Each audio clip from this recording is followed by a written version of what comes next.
People are agreeing that the prospect of going to prison is a frightening one. But could life actually get harder for prisoners once they are released? In today's Sky debate, we're asking whether companies should be given incentives to hire former prisoners to help them rejoin society effectively and stop them from reoffending.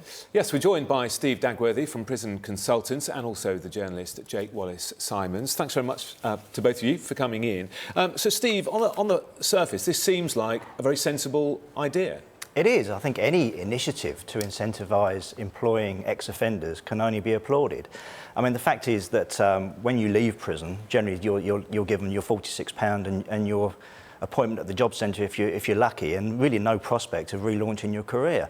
And what's happening is that unless you give people a future, they will inevitably resort to their past, and this has been borne out with the excessive recidivism rates that we currently have, and a cost to the taxpayer of some in the region of £15 billion a year. Something has to be done.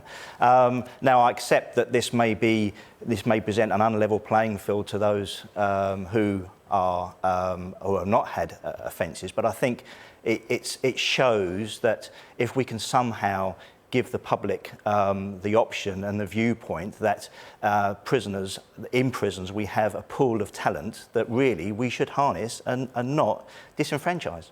Jake, that seems very sensible.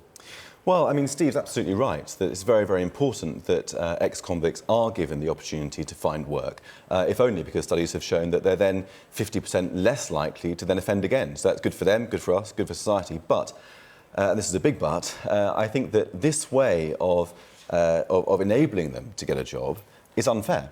And it will have many implications which are a problem, not just for them, but for society and for the workforce as a whole. I mean, think about it, you know, for every offender or former offender who companies are given a tax break to employ, there's going to be a loser. Who are those losers going to be? They're going to be the other people who are law-abiding citizens, who are well qualified for the jobs, who are being gazumped by ex-convicts purely because they are ex-convicts, and that will reduce their morale. If you don't give them some kind of incentive, you're just relying on them being altruistic, because, you know, you're going to look at two CVs and go, he's got a criminal record, she hasn't, I'm going to take That's exactly the point, because there are other ways of doing it. There's a wonderful campaign called the Ban the Box campaign, the box representing the tick box that says, have you got a criminal record? And the idea is that employers would remove that at the initial stage of the application. So when presented with the two CVs, they're not going to say, this person's got a criminal record, this person hasn't. So the ex-convict will have a chance to prove themselves on their own merits against other people on a level playing field. They'll have to find out about the criminal record eventually. And only later, once they've proven themselves, then it will come into the picture. I think that's a much fairer way of doing it than basically giving companies the option to employ less qualified prisoners cheaper. Research shows that 50% of employers would not consider hiring an ex-offender, but, Steve, you say they do actually make very good employees. Yes, they do. I mean, if you think that somebody fresh from prison is actually still on licence, which means they're only one mistake away from going straight back to prison again.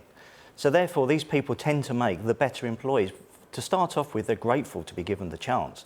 They're grateful to have the chance to have a second crack at life, shall we say. And people shouldn't be defined by their mistakes that they make in the past. So I think history is shown practically, if you take the Timpson's model, for example. I mean, James Timpson openly admits that his best employees are those who have come from prison. They're incredibly loyal and they're incredibly hard-working. So, yes, we should give them a chance.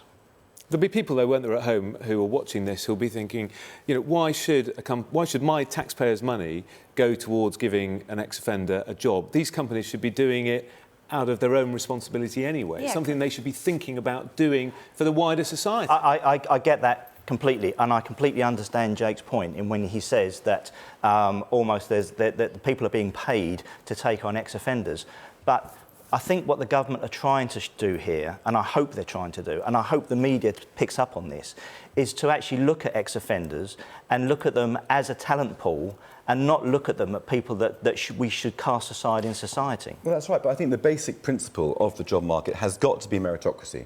Companies have got to be motivated to employ the best people to do the jobs. And if the government is saying, we'll give you a bit more money to employ somebody who's less able but happens to have committed a crime in the past, that's never going to be a recipe for success. It's going to drive down wages, and it's going to make the people who are being constantly overlooked for jobs in favour of offenders ex-offenders very, very angry indeed.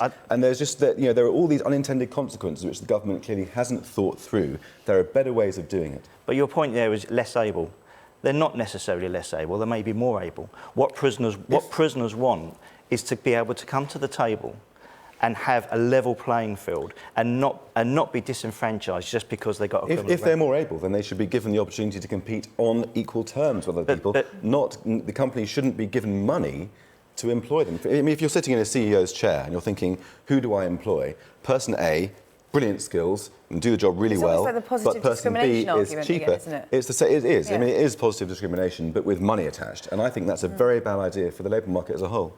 OK, gentlemen, it's a fascinating debate, but we must leave it there. Steve Dagworthy from Prison Consultants and Jake Wallis Simons, journalist. Thank you so much. Simons. Thank you both. Thank you.